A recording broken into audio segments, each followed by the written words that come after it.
nos saco, nos contribuyentes não pendiente para restituição na que nós paga para o 2022, me queda uma boa update, uma nossa para já nós temos o primeiro quartal de 2024 traz de lomba e nós por informar nos contribuintes e comunidade inteira que nós paga total de 26,6 milhões florim ano passado, desde ano 2023, na restituição de imposto, de inkomstenbelasting met name. Tegen o primeiro quartal de 2024, o Departamento de Imposto a processar e paga 4,6 milhões florim na restituição.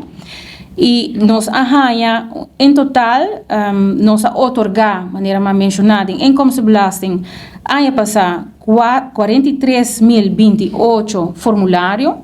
Nós arranha 27.828 formulários back, então bota metade do que nós saca, nós arranha back. Esse aí nós está atenção, um red flag hopi grande, que trata compliance, dus grande parte está sali, pero metade só está dentro.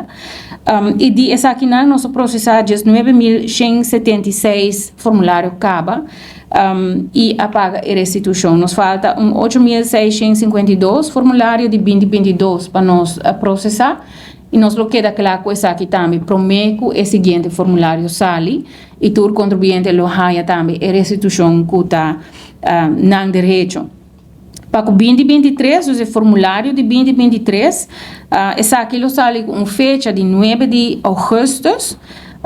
E para minha fecha final para entregar a inkomstenbelasting formulier aqui está 9 de outubro e es não com nota logra para entregar essa aqui para 9 de outubro tá há automático extensão para 9 de dezembro 2024. Então nós sigue de viajar arriba es não de 2023 maneira que o formulário na drenta nós começa a processar e nós começa a pagar a restituição.